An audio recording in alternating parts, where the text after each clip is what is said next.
So, hi guys, welcome to CodeCom. And in this session, we'll just learn that how we can do our basic programming in Java using a simple editor. So for this case, I'll be using Notepad++. So you just follow the steps as I do. So you search Notepad++ download for Windows. Okay. The similar fashion as you downloaded JDK. The first link which you'll get will obviously will be of notepad++org. So just go there and download the thing. Okay. So you can even go through any previous releases and all, but I prefer to use the latest release. Okay, because it's easy to go with it. Let it open. So we have a 32 cross 64 bit, 64 bit. So I'll download whatever configuration suits my computer, and then I'll just download this installer. Okay, you can download any among these four, but I'll suggest if you want simply to use it on your system alone, then go for this installer. Okay, so let the download start. Just a few seconds and it will be downloading.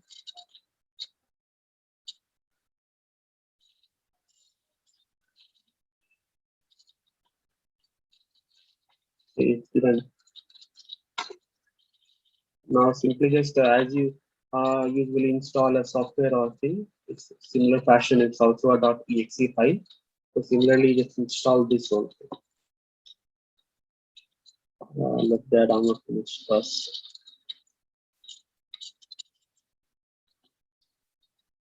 Okay, so see the download has been completed. And now what I'll do, I'll just open it and install it.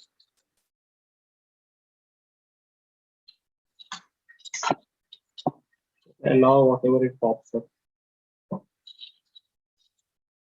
Select the language preferred by you and go with English. Okay, and see agree next. So here you will have just two options. Either you can go with a custom installation or minimalist installation. So what I prefer is that what I do is I go for the custom installation and I install all the languages because more or less I use most of the languages via Node++. Okay, so you can do whatever suits your requirement and just then go to next. And I don't want to use all this, so I'll just simply install it. Just wait for the installation to complete. I will just show you in this video only that how it differs from other IDLEs and all, and how it is the best editor in my perspective. Let me open it. See, I have a few Java codes with me here. Let me just run a simple code, okay? Let me just add a new file, and now see what I'll do. Just the same. Let's run the same code we did in the last video. So class one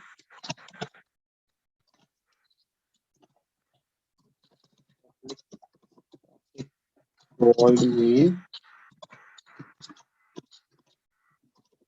string and passing an argument. I will just tell you that what are all these terms that terminology used for, but for now, let it be simple and just let's not make the things complex. Okay. So what I do is system.out.println. What else is hi Java. Okay. So this is our code, and now what I'll do, I'll just try to save it. Let me save it as. Let me save it as. Let's first go to our that folder where we saved rest of our programs. Okay. So it was in this folder. I hope so. Yeah, my test one, my test two, my test two. Yeah, templates. So here it was. So let me at first copy this address. Now what I'll do is test1.java. And now what we need to do after we have done all the things, If you have properly set up your Java JDK environment, then just go to command prompt, okay, and then just go to the directory and run Java C. I'll tell you what this command is for. Test1 dot Java.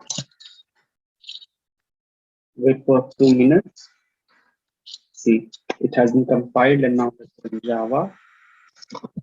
Test1. Hi Java, we got this out. Hi Java. So see, this is what I'll be using for the course. Okay, and I hope that even you should try this Notepad++. What is the reason with using ideally? That if you use an ideally, what happens that you have a, key or a button to run and execute. Okay, but if you directly run and execute, you will just not understand the anatomy of how Java code works and all. Okay, so this is what I prefer, and this is the only thing we shall be using for the course here for. Okay, so thank you for listening to this video and lecture. I'll be sharing more detailed description in next video. Thank you.